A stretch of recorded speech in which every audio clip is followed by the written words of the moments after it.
What is going on, guys? Welcome to my YouTube channel. My name is Ed. I'm a Melbourne-based photographer, videographer, and freelance digital marketer. Today, we're going to learn about me a little bit as an intro to this channel and talk about how I got into this profession and maybe a few little tips and tricks I learned along the way. I haven't really scripted this. I've been trying, and I'm going to be honest, this is probably the 6th time I've tried to shoot this video, but I'm going to go for it anyway, so let's get into it.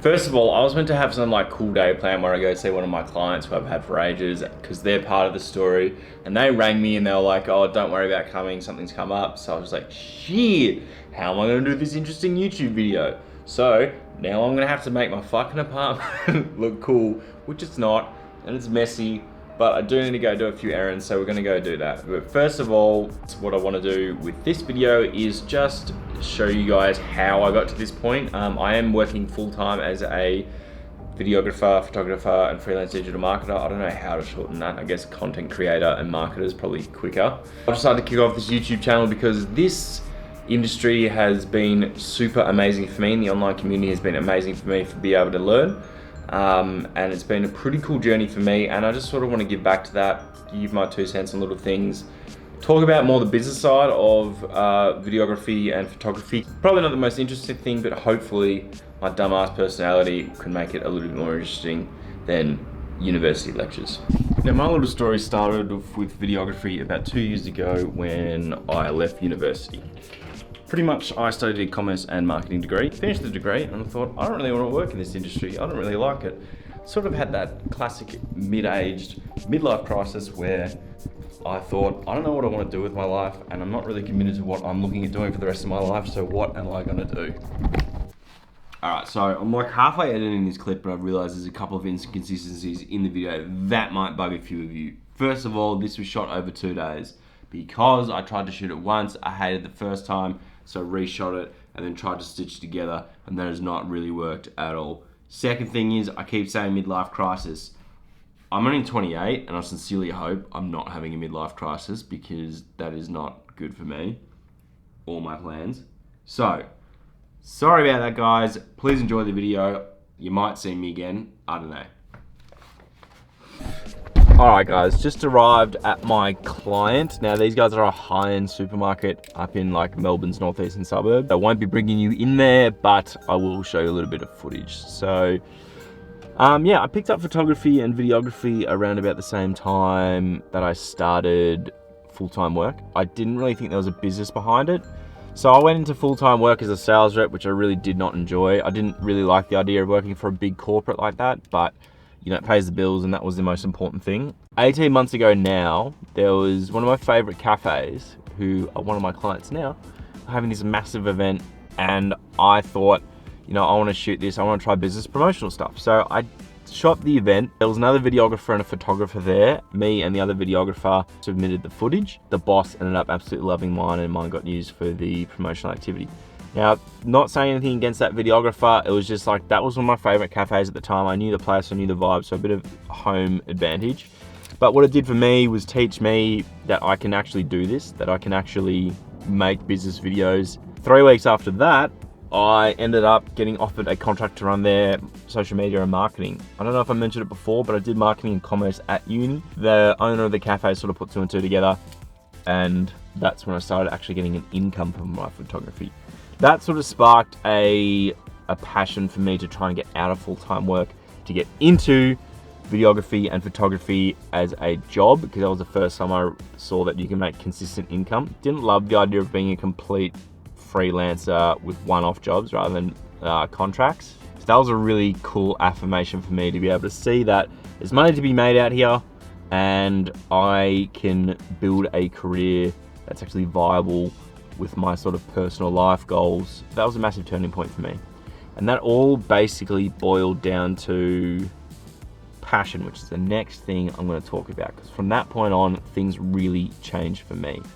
So I'm going to go in, shoot a little B-roll of this supermarket, and then you guys are going to meet me back at home.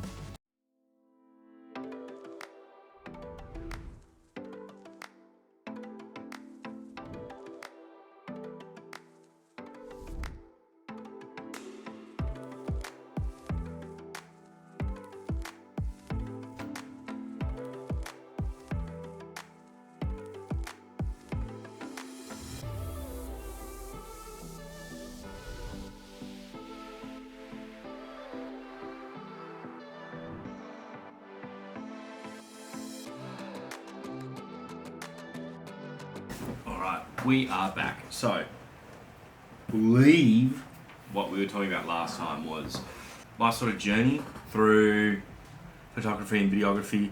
I became a different person to who I was like 3 years ago. If you looked at me 3 years ago versus who I am now, very, very different. Back then, 3 years ago, I was very lazy, uninspired. What was missing is any sort of passion or purpose in my life. And that's what videography and photography did for me. Then I suddenly learned that I could build the life I want, doing the thing that I wanted to do, which is like a blessing a lot of people don't get. So that really excited me for life and to sort of chase this down. So then after that, getting offered a contract, I don't know if I mentioned that, 3 weeks after I shot that event for that cafe, they offered me a contract to do with their marketing. So that's what sparked the idea, and that was like, all right, here we go. From then, I was working for the next 14 months, balls to the wall, trying to get myself started on doing this full time. And then probably a year after that, I got another client and then 2 other clients, and then I decided it's time for me to leave and pursue this full time. And that brings us to now. It's been about 6 months. I am full time in videography and photography, and I strongly believe I would not be here where I am unless I had passion. I'm not driven by money in the sense that photography and videography was never an outlet for me to make money. And it was never something that I pursued at the start to say like, you know, I know wedding photographers make a bunch of money, I know videographers make a bunch of money, which isn't necessarily true, but it wasn't something that I went out of my way to find to make money. So it was really a cool experience for me to be able to go, I can turn my passion into a business and create a life that I wanted. And that was the motivation for me to start doing this properly and putting in those like 90-hour weeks. And then it isn't like, oh, go away, you did 90 hours of work. It's nothing like that. For me, it was easier to do that 50 hours of work outside of my 40 hours of work than it was to do like 20 hours of my other job, because I loved it and I was super passionate about it. I think that's something so important to find. I know it's not as simple as just going like, I'm gonna find my passion, so let's go do that. It's important to try things. I think a lot of people don't even try things. That is pretty much me, guys. I have zero idea if any of this even made sense. I'm so bad at talking and I need to script these. But basically, long and short of it is, 2 years ago, picked up a camera. 18 months ago, shot an event. 3 weeks after that, got a contract. Realized, oh shit, I can make a living out of this. Year after that, left my full-time work to pursue this full-time, and 6 months later we're here. So why am I doing YouTube? That's probably a more interesting question. Pretty much because I learned everything I know about photography and videography through YouTube. I think it's an amazing platform to share knowledge, learn things, and basically just invest into yourself. And I want to give back to that. So this channel is basically going to be about tutorials, videography, business, tips and tricks, and then more the business side of things, because I know there's a few channels out there that talk about businesses and creative businesses, but not a heap. It's probably not the most interesting stuff, but there are some things I learned way too, not late because my business hasn't gone under or anything like that, but that would have helped me a lot along the way if I knew that from the start, in terms of finding clients, delivering value, being better at certain things, like certain side of businesses that aren't talked about, maybe because they're not overly glamorous. Like, it's not a cool thing to do admin, but it's so important to your business that it's probably ignorant to overlook it. Pretty much, guys, that's the channel. That's me. Sorry if this story didn't make sense. I'll probably refilm it if it doesn't. If you're seeing this, obviously that didn't happen, but appreciate you guys tuning in for this long. If you have lasted this long, please like, comment, subscribe, all those good things, and I'll see you again soon. Gonna do a a discussion around DaVinci Resolve versus Adobe After Effects in a week or so, because I don't know what my upload schedule is gonna be. Really does depend on my client work, but talking about why I switched from Adobe over to DaVinci for all my video editing. So have a great day, guys. I will speak to you soon.